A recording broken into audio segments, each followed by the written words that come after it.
in the dry hush of a late afternoon prairie, where the wind carried secrets stronger than any law and the sun burned long tired shadows into the cracked dirt, a woman named Ilara stood at the edge of a broken cattle pen with her hair tangled by dust and fear, her wrists raw from rope that had been cut only minutes before, and her eyes fixed on the tall figure of the rancher who'd saved her, though she didn't yet know whether he meant salvation or another chapter of ruin.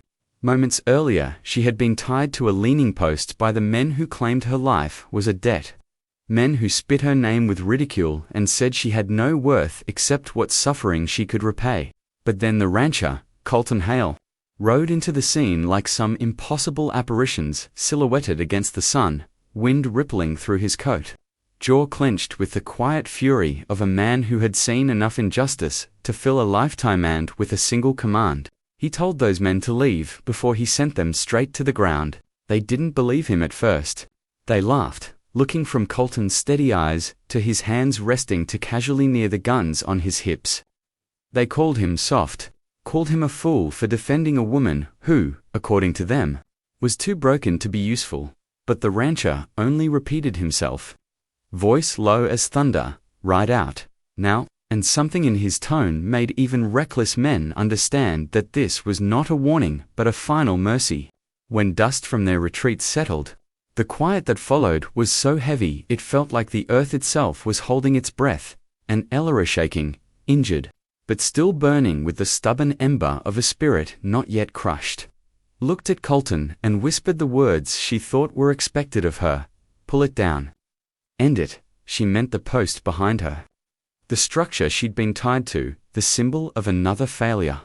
Another humiliation. She wanted it torn apart so she wouldn't have to see it and remember but part of her, small and scared, also wondered if she was asking him to end something inside herself. The piece that kept clinging to a hope she had no right to hold. Colton studied her for a long moment, eyes narrowed beneath the brim of his hat, the wind cutting between them like a blade, and then without a word he gripped the weakened post, braced his boots, and pulled until the wood cracked, groaned, and collapsed at their feet in a cloud of dust. She flinched, expecting the symbolic destruction to bring relief. Or maybe nothing at Albert. Instead, it brought something she hadn't felt in years, a beginning. It's done, he said, breath steady, gaze softening as he took in her trembling form. But ending that doesn't mean ending you. She looked away, blinking back tears she'd trained herself never to show, whispering that she had nowhere to go, that the men would return, that she wasn't strong enough to survive another day of being passed around like a problem no one wanted. But Colton shook his head and stepped closer, slowly, like approaching a wild animal that had been trapped too long.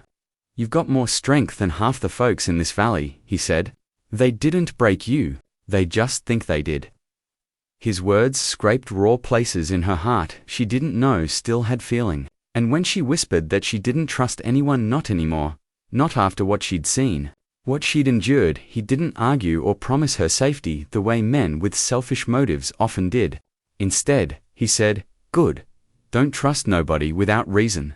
But I'll give you reasons, one choice at a time.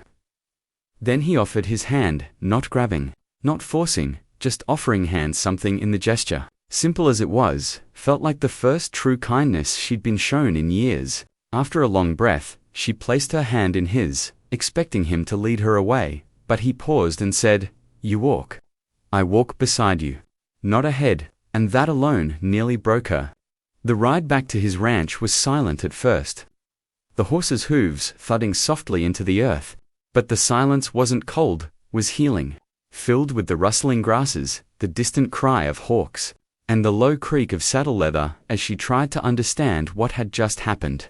Colton kept a respectful distance, glancing over, only to make sure she wasn't fainting from exhaustion. She watched him, the hardened jaw, the steady posture, the quiet vigilance of a man who seemed built for protecting others, yet lived like he didn't deserve companionship. When they reached the ranch, the wide land spread open like a promise, rolling hills, the scent of sage, and a house that wasn't grand but looked lived in, safe, real.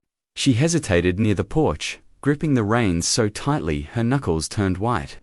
But Colton dismounted first and turned to her gently. You can stay as long as you need, he said. You work if you want work. Rest if you want rest. Heal however you need to. She searched his face for deception, expecting the kindness to be some kind of trap, but found only sincerity. Inside the ranch house, a warmth spread through her chest. She didn't expect a fireplace lit low. A table with worn edges, the smell of stew simmering on the stove as though the home itself welcomed her. That night, she could barely sleep. Mind racing with memories of the men who'd hurt her and the rancher who'd stood between her. And an ending she'd thought was inevitable. But morning came with soft sunlight seeping through the windows and the sound of Colton outside feeding the horses, talking to them in a calm, steady voice that made even skittish animals relax. Over the next few days, Ilara learned the rhythms of the ranch, how the land rose with the sun and settled with the stars, how each chore had a purpose, how Colton never asked her for more than she could give, but always made space for her to try if she wanted. He showed her how to mend fences, how to brush down the horses, how to breathe deeply when panic crept in like a shadow. She grew stronger, steadier, her voice returning little by little. Then came the day the men returned, 3 of them, anger thick in their eyes, claiming she was theirs to collect a debt. Ilara froze, shaking, but before she could speak, Colton stepped forward, hand resting near his gun, but voice steady as granite. She doesn't belong to you. Not now. Not ever. Fear surged through her. She didn't want him hurt, for her sake, but the rancher stood his ground, not threatening recklessly, but making it very clear that she was under his protection and that the next man who tried to lay a hand on her would be digging his own grave.